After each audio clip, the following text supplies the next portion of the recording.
ರಾಘವ್, ಮನೆ ತಲುಪುತ್ತಲೇ ನೋಟ್ಸ್ ಅನ್ನು ನನಗೆ ಮೇಲ್ ಮಾಡು. ಓಕೆ? ಹಾಗೆ ಯೋನಿ, ಖಂಡಿತ. ಓಕೆ, ನಾಳೆ ಸಿಗೋಣ. ಬಾಯ್ ಯೋನಿ.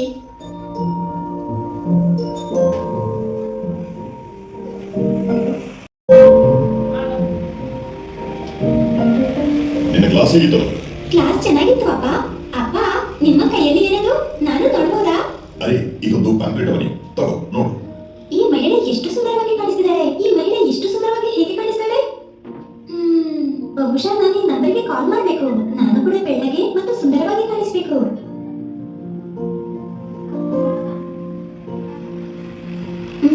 ಅಪ್ಪ, ನಾನು ನಿಮ್ಮ ಫೋನ್ ತಗೋಬಹುದಾ? ನೀನು ರಾಘವ್ಗೆ ಕಾಲ್ ಮಾಡಿ ಏನು? ನಾನು ಡಯಲ್ ಮಾಡ್ಕೊಡ್ತೀನಿ. ಅಲ್ಲಪ್ಪ, ನಾನು ಈ ನಂಬರ್ಗೆ ಕಾಲ್ ಮಾಡಬೇಕು. ನಾನು ಕೂಡ ಈ ಹುಡುಗಿ ಹಾಗೆ ಸುಂದರವಾಗಿ ಕಾಣಿಸ್ಬೇಕು. ಅವನಿ, ಇದು ಕೇವಲ ಒಂದು ಜಾಹೀರಾತು ಅಷ್ಟೇ. ಸಾಧಾರಣವಾಗಿ ಜಾಹೀರಾತುಗಳು ಜನರಿಗೆ ಸುಳ್ಳು ಭರವಸೆ ಕೊಟ್ಟು ಜನರಿಗೆ ಬಹಳ ಕಡಿಮೆ ಸಮಯದಲ್ಲಿ ತಮ್ಮ ವಾಸ್ತವಿಕ ರೂಪವನ್ನು ಬದಲಾಯಿಸಿಕೊಳ್ಳುವ ಅನ್ನುವಂಥ ವಿಶ್ವಾಸವನ್ನ ಮೂಡಿಸ್ತಾರೆ.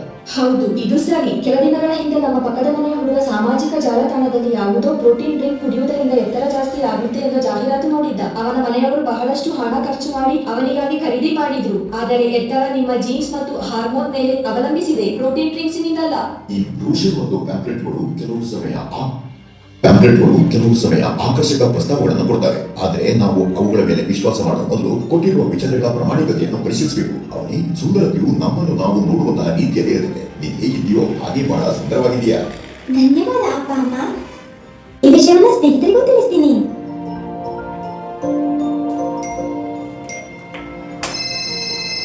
ಹಾಯ್ ಯೋನಿ. ರಾಘವ್, ಎಲ್ಲ ಸರಿ ಇದೆ ತಾನೆ? ನೀನೇನು ಚಿಂತೆಯಲ್ಲಿರೋ ಹಾಗಿದೆ? ನಾನು ಸಾಮಾಜಿಕ ಜಾಲತಾಣ ನೋಡ್ತಿದ್ದೆ. ಅದರಲ್ಲಿ ಒಂದು ವಾಚ್ ಜಾಹೀರಾತು ನೋಡಿದೆ. ಅದರಲ್ಲಿ 80% ಕ್ಯಾಶ್ ಬ್ಯಾಕ್ ಕೊಡೋ ಪ್ರಸ್ತಾವ ಇದೆ. ಇದನ್ನ ಖರೀದಿಸಿ ನನ್ನ ತಂದೆಗೆ ಒಂದು ಸರ್ಪ್ರೈಸ್ ಗಿಫ್ಟ್ ಕೊಡಬಹುದು ಅಂತ ಯೋಚನೆ ಮಾಡಿದೆ. ಆ ಸೈಟ್ ನಲ್ಲಿ ಕ್ಯಾಶ್ ಬ್ಯಾಕ್ ಆಫರ್ಗೆ ಕಾರ್ಡ್ನ ಡೀಟೇಲ್ ಕೇಳಿದ್ದಾರೆ. ನಾನು ಅಪ್ಪನಲ್ಲಿ ಕೇಳದೆ ಅವರ ಕಾರ್ಡಿನ ಡೀಟೇಲ್ ಅನ್ನ ಕೊಟ್ಬಿಟ್ಟೆ. ಓ ಹೌದಾ? ಮತ್ತೇನಾಯ್ತು?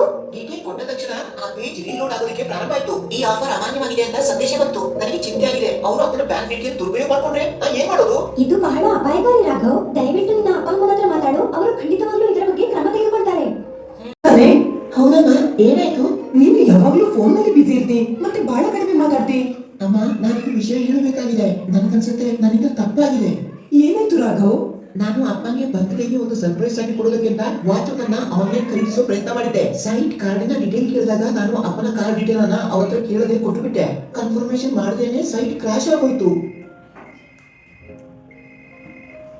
ಹಾಯ್ ಸುಧಾ, ನನಗೆ ಈಗ ತಾನೇ ಬ್ಯಾಂಕಿನಿಂದ ಹಣ ಹೋದ ಬಗ್ಗೆ ಸಂದೇಶ ಬಂದಿದೆ. ನೀನ್ ಅಥವಾ ರಾಘವ್ ನನ್ನ ಕಾರ್ಡ್ನಿಂದ ಏನಾದರೂ ಖರೀದಿ ಮಾಡಿದೀಯಾ? ಹಾ, ಒಂದು ತಪ್ಪು ಟ್ರಾನ್ಸಾಕ್ಷನ್ ಆಗಿದೆ. ಈಗ ತಾನೇ ರಾಘವ್ ಹತ್ರ ಇದ್ರ ಬಗ್ಗೆನೇ ಮಾತಾಡ್ತಿದ್ದೆ. ನಿಮ್ಮ ಬ್ಯಾಂಕಿನೊಂದಿಗೆ ಕೂಡಲೇ ಮಾತಾಡ್ಬೇಕು. ರಾಘವ್ ತುಂಬಾ ಚಿಂತೆಯಲ್ಲಿದ್ದಾನೆ. ಓಕೆ, ನಾನು ಈಗಲೇ ಮನೆಗೆ ಬರ್ತೇನೆ. ಅಪ್ಪ ಈಗ ಮನೆಗೆ ಬರ್ತಿದ್ದಾರೆ, ಚಿಂತೆ ಮಾಡ್ಬೇಡ. ಈಗಲೇ ಕ್ಷಮಿಸಿ, ನಾನು ನಿಮಗೆ ಸರ್ಪ್ರೈಸ್ ಆಗಿ ನಿಮ್ಮ ಬರ್ತ್ಡೇಗೆ ಗಿಫ್ಟ್ ಕೊಡಬೇಕು ಅಂತ ಅಂದ್ಕೊಂಡಿದ್ದೆ. ಓ ನನ್ನ ಮಗ ರಾಘವ್, ನಂಗೆ ಅರ್ಥ ಆಯ್ತು. ಆದ್ರೆ ಇನ್ನು ಮುಂದೆ ನೀನು ಸ್ವಲ್ಪ ಜಾಗೃತಿಯಾಗಿರು. ರಾಘವ್, ನಿನ್ನ ಆನ್ಲೈನ್ ಕೆಲಸಗಳ ಮೇಲೆ ನೀನು ಜಾಗೃತಿಯಾಗಿರಬೇಕು. ಆನ್ಲೈನ್ ಜಗತ್ತಿನಿಂದಾಗಿ ನಿನ್ನ ಮಾನಸಿಕ ಮತ್ತು ಶಾರೀರಿಕ ಆರೋಗ್ಯದ ಮೇಲೆ ತೊಂದರೆ ಆಗದಂತೆ ನೋಡ್ಕೋಬೇಕು. ಹೌದಮ್ಮ, ನನ್ನ ಅನ್ಸುತ್ತೆ ನಮ್ಮ ಫೋನ್ ಮತ್ತು ಗ್ಯಾಜೆಟ್ಗಳು ನಮ್ಮ ಅಮೂಲ್ಯ ಸಮಯವನ್ನ ಹಾಳು ಮಾಡ್ತವೆ. ಇನ್ನು ಮುಂದೆ ನಾನು ಫೋನ್ ಉಪಯೋಗ ಕಡಿಮೆ ಮಾಡ್ತೀನಿ. I promise. ನಿಮ್ಗೆ ಏನು ಸಹಾಯ ಬೇಕು? ನನ್ನ ಬ್ಯಾಂಕ್ ಕಾರ್ಡ್ ಅನ್ನ ಬಳಸಿ ಒಂದು ತಪ್ಪು ಟ್ರಾನ್ಸಾಕ್ಷನ್ ಆಗಿದೆ. ಓಕೆ, ನಾನು ನಿಮ್ಮ ಸೈಬರ್ ಕ್ರೈಮ್ ಸೆಲ್ಗೆ ಕನೆಕ್ಟ್ ಮಾಡ್ತೀನಿ. Hello sir. ನನಗೆ ಅರ್ಥ ಆಯ್ತು ಸರ್. ನಿಮ್ಮ ಬಳಿ ಯಾವುದೇ ಸ್ಕ್ರೀನ್ ಶಾಟ್ ಅಥವಾ ಜಾಹೀರಾತಿನ ಮಾಹಿತಿ ಅಥವಾ ವೆಬ್ಸೈಟ್ ಇದೆಯಾ?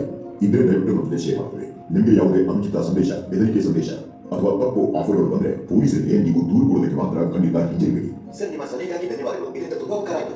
ನೀವು ಚಿಂತೆ ಮಾಡಬೇಡಿ, ನಾವು ಕೇಸನ್ನು ತನಿಖೆ ಮಾಡ್ತೀವಿ. ಪ್ರಸಾರ ಮಾಡಲು ಮತ್ತು ಜಾಗರೂಕತೆ ಹಬ್ಬಿಸೋದಕ್ಕೆ, ಅರಿವು ಮೂಡಿಸೋದಕ್ಕೆ ಒಳ್ಳೆಯ ಕೆಲಸ ಮಾಡುತ್ತೆ. ಹಾಗೆಯೇ ಸಾಮಾಜಿಕ ಜಾಲತಾಣ ನಮ್ಮ ಜೀವನದಲ್ಲಿ ಹೆಚ್ಚಿನ ಬದಲಾವಣೆ ಮತ್ತು ವ್ಯಕ್ತಿಗತ ಹಾಗೂ ವ್ಯವಸಾಯಿಕ ಉನ್ನತಿಯಲ್ಲಿಯೂ ವೃದ್ಧಿ ತರುತ್ತದೆ. ಬುದ್ಧಿಮತ್ತಿಗೆಯಿಂದ ಇದರ ಉಪಯೋಗವನ್ನು ಮಾಡದಿದ್ದರೆ ಇದರಿಂದ ಹಾನಿಯೂ ಹೆಚ್ಚು.